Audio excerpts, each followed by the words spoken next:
Hello friends, ഇന്നത്തെ video ഒരു പപ്പായ ഹൽവയാണ്. Simple റെസിപ്പിയും അടിപൊളി ടേസ്റ്റുമായിട്ടൊരു ഹൽവ.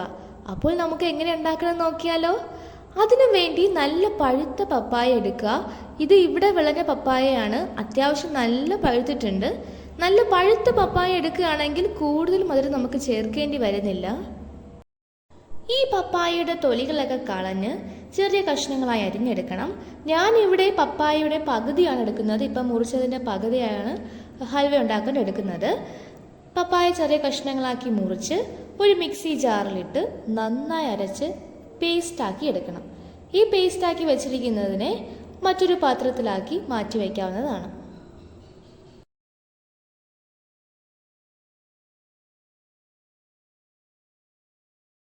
മറ്റൊരു പാത്രത്തിൽ 5 സ്പൂൺ മൈദപ്പൊടി ഇട്ട് ആവശ്യമായ വെള്ളവും ഒഴിച്ച് നന്നായി മിക്സാക്കി എടുക്കണം. നന്നായി മിക്സാക്കി എടുക്കാവുന്നതാണ്. നിങ്ങളുടെ കയ്യിൽ കോൺഫ്ലവർ ആണ് ഉണ്ടെങ്കിൽ അത് മതിയാകും, മൈദയാണെങ്കിലും ഓക്കെയാണ്. മറ്റൊരു മിക്സി ജാറിൽ 5 സ്പൂൺ പഞ്ചസാരയും 2 ഏലക്കയും നല്ല ഫൈനായിട്ട് പൊടിച്ചെടുക്കണം. മധുരത്തിനനുസരിച്ച് പഞ്ചസാര ഇടാവുന്നതാണ്. പപ്പായയുടെ മധുരം നോക്കിയിട്ട് വേണം പഞ്ചസാര ഇട്ട് കൊടുക്കുവാൻ. ഇത്രയും സാധനങ്ങൾ മതിയാകും നമുക്ക് ഹൽവ ചെയ്തെടുക്കാൻ. ഈ നട്ട്സൊക്കെ നന്നായി റോസ്റ്റ് ചെയ്തെടുക്കണം. ജസ്റ്റ് ഒന്ന് റോസ്റ്റ് ചെയ്തെടുക്കാവുന്നതാണ്. അപ്പോൾ നമുക്ക് ഇനി എളുപ്പത്തിൽ ഹലുവ റെഡിയാക്കി എടുക്കാം. ഒരു പാത്രത്തിൽ 1 സ്പൂൺ നെയ്യ് ഒഴിച്ച് ഒന്ന് ചൂടായി വരുമ്പോൾ അരച്ചു വച്ചിരിക്കുന്ന പപ്പായയുടെ പേസ്റ്റ് ഇട്ട് കൊടുക്കാവുന്നതാണ്. ഇത് ഒന്ന് തിളച്ച് വരുമ്പോൾ ഇതിലേക്ക് പഞ്ചസാര പൊടി ചേർത്ത് നന്നായി വഴറ്റി കൊടുക്കണം. കൈ ഇളക്കാതെ നന്നായിട്ട് വഴറ്റി കൊടുക്കാവുന്നതാണ്. നന്നായി വഴറ്റി കൊടുത്തുകൊണ്ടേ ഇരിക്കുക. ഞാൻ നോൺ സ്റ്റിക്ക് പാത്രത്തിലല്ല ചെയ്യുന്നത്. നോൺ സ്റ്റിക്ക് പാത്രത്തിലാണ് ചെയ്യുന്നതെങ്കിൽ കുറച്ചും കൂടെ ബെറ്റർ ആയിരിക്കും. ഞാൻ അലുമിനിയം പാത്രത്തിലാണ് ചെയ്യുന്നത്. അതുകൊണ്ട് നല്ല ശ്രദ്ധ വേണം. നന്നായി വഴറ്റി കൊടുക്കുക. ഇതിലേക്ക് നേരത്തെ മാറ്റി വച്ചിരിക്കുന്ന മൈദ മിക്സാക്കി വെച്ചിരിക്കുന്നത് ഒഴിച്ചു കൊടുക്കുക. നന്നായി വഴറ്റണം. ഇത് ചെയ്ത് കഴിഞ്ഞാൽ പെട്ടെന്ന് തന്നെ കൈവിടാതെ വഴറ്റിക്കൊണ്ടേ ഇരിക്കുക. ഇത് ഒഴിച്ചു കഴിഞ്ഞാൽ ഒരു ശ്രദ്ധ പോലും അങ്ങോട്ടും ഇങ്ങോട്ടും മാറാൻ പാടില്ല. നന്നായിട്ട് വഴറ്റി കൊടുക്കുക. നന്നായി വഴറ്റിയെടുക്കണം.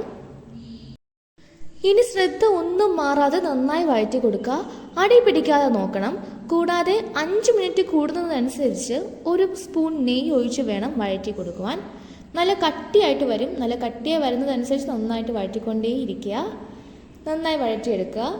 നെയ്യ് ഒഴിച്ചൊഴിച്ച് നന്നായി വഴറ്റി എടുക്കാവുന്നതാണ്. ഇപ്പോൾ കുറച്ച് കട്ടി പരുവം വന്നിട്ടുണ്ട്. 1 സ്പൂൺ നെയ്യും കൂടി ഒഴിച്ചിട്ട് കൂടുതലൊന്നും കൂടെ വഴറ്റി കൊടുക്കാവുന്നതാണ്. ഇപ്പോൾ നല്ല കട്ടി പരുവം വന്നിട്ടുണ്ട്.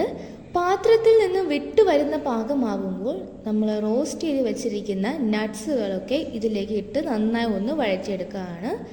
നല്ല രീതിയിലൊന്ന് മിക്സാക്കിയെടുക്കണം. ഈ നട്ട്സുകൾ ഒക്കെ അത് നന്നായിട്ടൊന്ന് മിക്സാക്കിയെടുക്കണം. നല്ല രീതിയിൽ ഒന്നും കൂടെ മിക്സാക്കി കൊടുക്കാവുന്നതാണ്.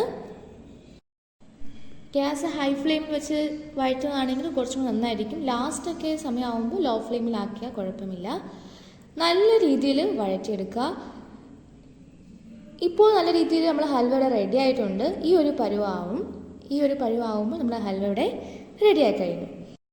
അവസാനം നമ്മുടെ നല്ല രീതിയിൽ നമ്മുടെ ഹൽവ റെഡിയായി കഴിഞ്ഞു. പക്ഷേ ഇത് കഴിച്ചു നോക്കുമ്പോൾ പപ്പായയുടെ ടേസ്റ്റ് ഒന്നും കാണില്ല. നല്ല തിരുനെൽവേലി ഹൽവ കഴിച്ച ഫീലാണ് എനിക്ക് കിട്ടിയത്. നിങ്ങൾക്ക് ഇഷ്ടമുള്ള നട്ട്സൊക്കെ ചേർക്കാവുന്നതാണ്. 1 സ്പൂൺ കൊണ്ട് നന്നായി സെറ്റാക്കി കൊടുക്കണം. നല്ല ചൂടോടെ കഴിക്കുന്നതാണ് കൂടുതൽ ടേസ്റ്റായി എനിക്ക് തോന്നിയത്. അപ്പോൾ നമ്മുടെ ഹൽവയുടെ റെഡിയായി കഴിഞ്ഞു. ഈ റെസിപ്പി നിങ്ങൾ ഒന്ന് ട്രൈ ചെയ്ത് നോക്കൂ. ഉറപ്പായിട്ടും എല്ലാവർക്കും ഇഷ്ടമാകും. എൻ്റെ വീഡിയോ ആദ്യമായിട്ടാണ് കാണുന്നുണ്ടെങ്കിൽ ചാനൽ സബ്സ്ക്രൈബ് ചെയ്യാൻ മറക്കല്ലേ. ഈ വീഡിയോ നിങ്ങൾക്ക് ഇഷ്ടപ്പെട്ടാൽ ലൈക്ക് ചെയ്യാനും സബ്സ്ക്രൈബ് ചെയ്യാനും കമൻറ്റ് ചെയ്യാനും മറക്കല്ലേ. അടുത്തൊരു പുതിയ വീഡിയോ ആയിട്ട് ഞാൻ ഇനിയും വരുന്നതായിരിക്കും. Okay, by.